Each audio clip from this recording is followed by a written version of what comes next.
Em nome do Pai, do Filho e do Espírito Santo. Amém. Amados irmãos e irmãs, é com muita alegria que nós estamos aqui para juntos estudar e meditar o Evangelho que a Igreja nos apresenta para este domingo, que é o quarto domingo do tempo comum do ano B. Neste domingo, a Igreja nos apresenta como Evangelho Marcos capítulo 1, versículos de 29 até o 39. Você que nunca chegou ao canal e chegou pela primeira vez neste vídeo, seja muito bem-vindo. Se inscreva ao canal para você não perder nenhum dia de vídeo. Todos os dias temos aqui vídeos sobre a primeira leitura e sobre o Evangelho, tá certo? Aguardo por você nos demais vídeos também. E ajude a esse canal crescer compartilhando esse vídeo com mais pessoas. Amados irmãos e irmãs, o Evangelho diz assim: naquele tempo Jesus saiu da sinagoga e foi com Tiago e João para a casa de Simão e André. A sogra de Simão estava de cama com febre e eles logo contaram a Jesus. E ele se aproximou, segurou sua mão e ajudou-a a levantar-se. Então a febre desapareceu e ela começou a servi-los. À tarde, depois do pôr do sol, levaram a Jesus todos os doentes e os possuídos pelo demônio. A cidade inteira se reuniu em frente da casa. Jesus curou muitas pessoas de diversas doenças e expulsou muitos demônios. E não deixava que os demônios falassem, pois sabiam quem ele era. De madrugada, quando ainda estava escuro, Jesus se levantou e foi rezar no lugar deserto. Simão e seus companheiros foram à procura de Jesus. Quando o encontraram, disseram: todos estão te procurando. Jesus respondeu: vamos a outros lugares, às aldeias da redondeza. Devo pregar também ali, pois foi para isso que eu vim. E andava por toda a Galileia, pregando em suas sinagogas e expulsando os demônios. Amados irmãos e irmãs, vamos juntos então entender melhor o contexto desse evangelho, né? Na verdade eu vou quebrá-lo em várias partes, porque é um evangelho grande, mas vocês já sabem que é costume meu aqui no canal. De domingo eu faço um vídeo grande se for preciso. Então vamos lá entender todos os detalhes possíveis desse texto. Primeira coisa, nós estamos agora na continuidade do domingo passado. Lá Jesus estava numa sinagoga, Jesus realiza uma cura, uma espécie de um exorcismo, e agora Jesus sai da sinagoga e vai para a casa. Primeira coisa importante é que a casa dentro dos evangelhos é o local da intimidade. É o local em que o discípulo consegue entrar e conhecer melhor o mestre. Jesus então entra na casa lá de Simão, que depois vai se chamar-se de Pedro. No versículo 30 fala: a sogra de Simão, ou a sogra de Pedro, estava de cama com febre. E eles vão contar a Jesus. Primeira polêmica do dia. José Lucas, como é que funciona isso aqui? Nossa, Simão, né? Pedro não foi o primeiro papa da igreja, então ele era casado, então agora vamos derrubar automaticamente a questão do celibato dos padres? Gente, primeira coisa, se ele tinha uma sogra, não confirma aqui se a esposa de Pedro estava ou não viva. E também tanto faz se ela estava viva ou não. A questão do celibato ela foi sendo desenvolvida com o tempo pela igreja. Então, primeira coisa, entenda isso. E outra coisa, o celibato é uma regra eclesiástica, né? É uma lei eclesiástica, não é um dogma. E sendo dogma, né, ele pode ter sido criado e um dia, se a igreja entender que é melhor, vai tirar. Enfim, embora eu ache que isso não vai acontecer, mas isso aqui é outra história, né? A gente não vem discutir sobre isso hoje. E aí o que acontece? Ela estava de cama de febre. É interessante entender que febre não é doença, a gente sabe, ela é um sintoma. Mas naquele tempo a febre era meio que encarada como uma doença. Muitas pessoas morriam de febre, né? Era assim que eles entendiam. Nós não tínhamos uma medicina avançada para entender que a febre era um sintoma de algo muito maior. E aí eles vão contar a Jesus. Eu sempre gosto de perceber essa cena, porque eu sempre vejo a igreja aqui contando a Jesus: Senhor, tem alguém da nossa comunidade, alguém da nossa paróquia que não está bem. Porque eu tenho aqui Tiago, João, Simão e André, 4 pessoas são discípulos, representam sim a igreja, e eles chegam até Jesus e falam de quem está com febre. Eu já quero fazer uma pausa para a gente poder pensar. No meu grupo, na minha pastoral, no meu grupo de oração, na minha comunidade, né, no meu movimento, aonde quer que seja, quantas pessoas talvez estejam com febre? Quantas pessoas talvez estejam com um sintoma de que tem alguma coisa errada?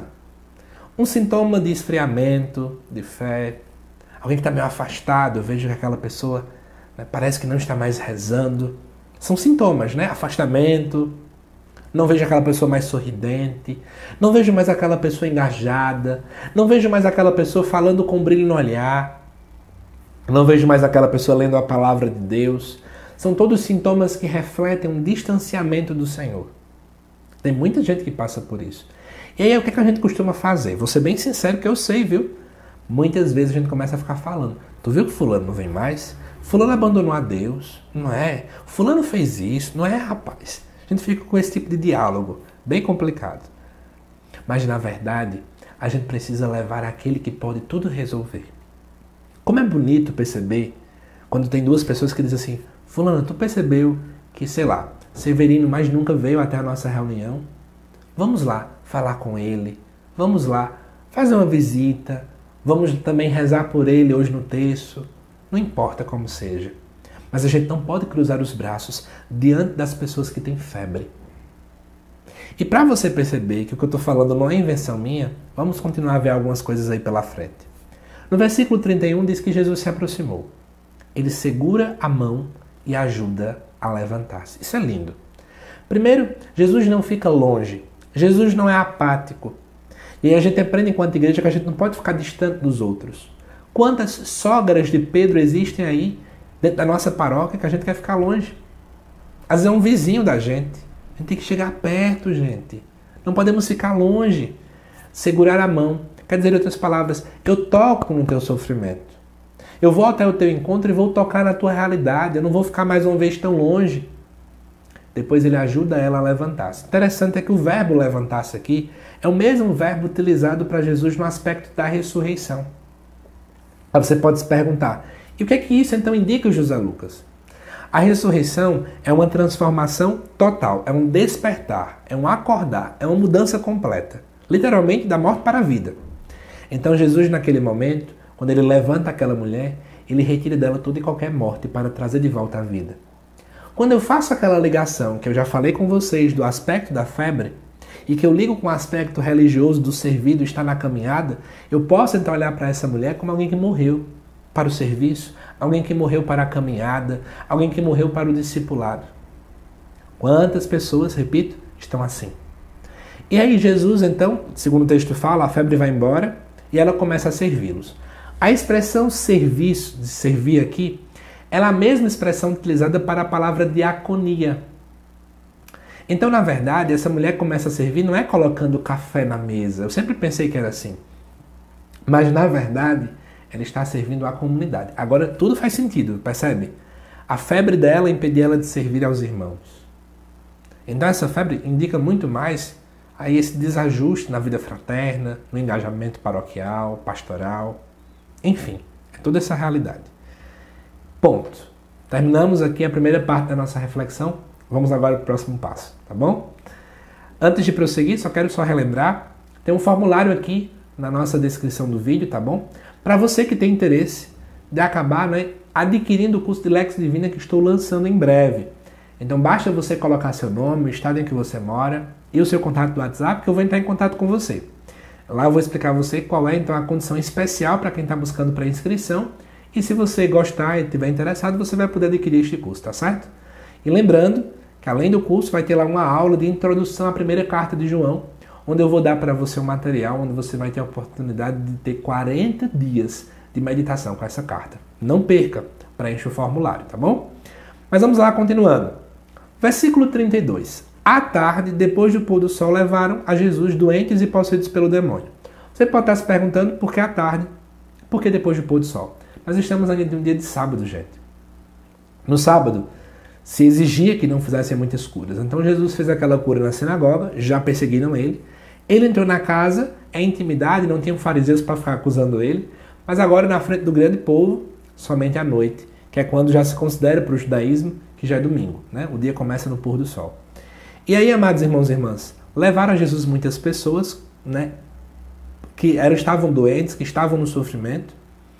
A cidade inteira se reúne em frente à casa, né? Claro que isso aqui é uma hipérbole, né? Ou seja, é um exagero, talvez não foi todo mundo, claro. Mas o que mostra é que Jesus cura o povo, expulsa demônios e proibia que os demônios falassem quem ele era.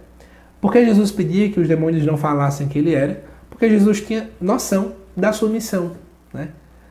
Se os demônios começassem a falar quem ele era, que ele era de fato o Messias, vamos pensar um pouco do que ia acontecer. Os líderes religiosos iam perseguir Jesus com mais afinco. Muitas pessoas já estavam seguindo, porque ele era uma espécie de um curandeiro naquele tempo, o povo, né, porque realizava curas.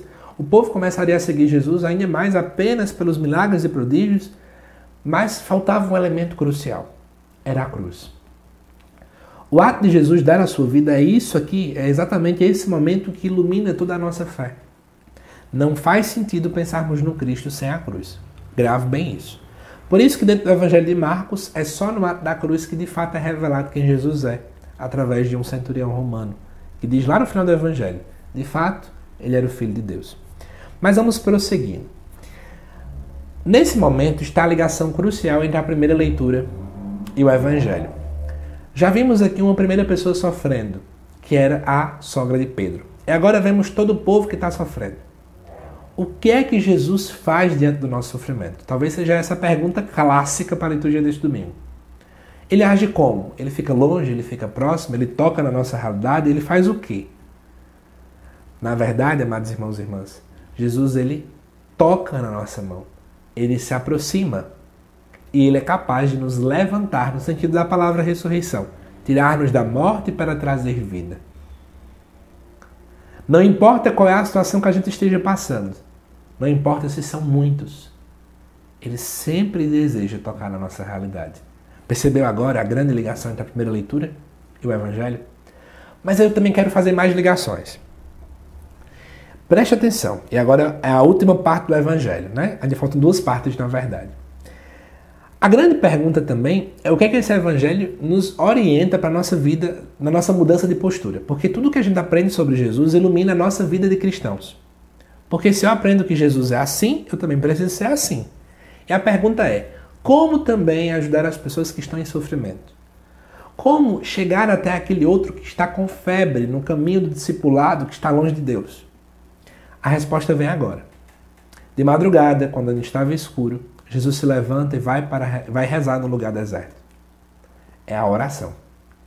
Jesus entende que a oração não é apenas, na verdade, uma possibilidade. Como é que eu digo que é uma possibilidade? Se sobrar tempo, a gente reza, né? Se dentro do roteiro tiver um tempinho, a gente coloca a oração, né? Tem gente que faz assim. Eu digo isso porque eu animo muito encontros. Às vezes o pregador demorou a chegar, o padre demorou, teve um problema. Aí o povo diz assim, pega o microfone e faz uma oração. Ou seja, já que não deu certo, né? Aí a gente agora inclui, mas a gente não inclui. Tem muita gente que faz isso. Se sobrar tempo, a gente reza. Sobrar tempo, a gente lê a palavra. Sobrar tempo, a gente reza o texto. Mas se não sobrar, a gente exclui. Cuidado com esse tipo de visão, gente. Muito cuidado com esse tipo de visão. A oração ela não pode ser uma possibilidade, ela precisa ser uma necessidade, ela precisa ser uma exigência. Só vamos conseguir ajudar aos irmãos que estão com febre, aos irmãos que estão no sofrimento como Jó, se eu entender que a oração ela não é possibilidade, mas uma necessidade. Grava bem essa frase. Mas vamos continuar. Versículo 36, Simão e os companheiros vão até Jesus. Eu fico imaginando essa cena, né? Tá lá um monte de gente procurando e eles chegam, mas Jesus, deu tudo certo. A tua fama está dando certo, Senhor. Você estava na sinagoga mais cedo e o povo estava te perseguindo. Mas agora todos te amam, todos te adoram, todos te querem. Foi mais ou menos essa a perspectiva deles. Ou seja, uma visão de um Messias ligado ao sucesso. Tem um grupo gigantesco. Se fosse hoje, muitos te seguem no Instagram, no YouTube. Muitos curtem no teu TikTok e por aí vai. Só que Jesus responde algo completamente oposto. Vamos a outros lugares. Vamos às aldeias. Eu também tenho que pregar ali. Porque foi para isso que eu vim. Ou seja, o Verbo se encarnou não foi para ter sucesso. Por isso que eu, como cristão, pouco me importa se Jesus fez muito sucesso naquele tempo ou não. O que importa é que ele cumpriu sua missão. Anunciar o reino, que o reino de Deus está próximo. E especialmente a principal missão, nos salvar. Olha que coisa linda. Jesus não veio para fazer sucesso nenhum. Ele tinha consciência de que sua missão não era sucesso. A consciência que ele tinha era que era preciso anunciar o reino. E eu acho bonito ver que Jesus não titubeou, ele não ficou ali balançado. Será que eu vou para o povão ou não vou? Porque Jesus tinha tanta consciência da sua missão, mas tanta consciência que ele não tinha medo de dizer, não, eu não vou.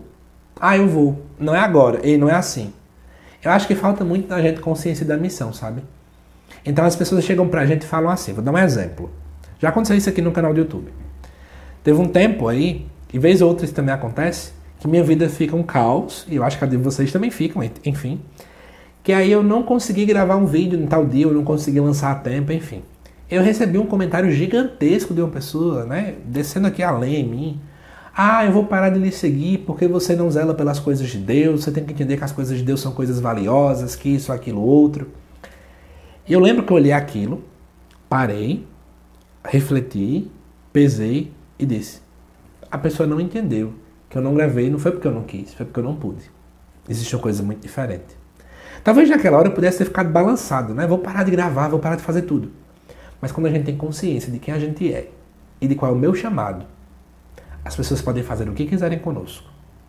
Elas podem dizer, podem dar murro na nossa cara, elas podem dizer que o nosso ministério não é fecundo, podemos receber nãos de todo mundo. Mas eu digo, olha, eu tenho consciência de que eu fui chamado para isso. Quando nós somos conscientes das coisas, nada nos abala. Inclusive, no vídeo da segunda leitura, que vai ao ar na quarta, eu vou falar sobre isso, porque a segunda leitura consegue fazer um gancho sobre consciência. Paulo vai falar sobre isso. Mas para terminar, para o vídeo não ficar mais longo do que já está, eu quero só pontuar uma coisa final para vocês. Percebeu que lá no versículo, cadê o versículo, Senhor? Versículo 31. Jesus ajudou a sogra de Pedro a levantar-se. Não é absurdo imaginar Jesus lá em pé e fazendo força para que ela se levantasse. Jesus olhou ela de cima para baixo. Tudo bem que ele pode, ele é Deus, ele olha sempre de cima para baixo da gente. Mas isso fica uma lição para a gente enquanto igreja. Só olhe para uma pessoa de cima para baixo se você for ajudar a ela. Do contrário, não faça isso. Repito, só olhe para uma pessoa de cima para baixo quando você for ajudá-la. Quando você for ter empatia. Quando você for ter compaixão. Essa também seja uma lição gritante do texto de hoje para a gente.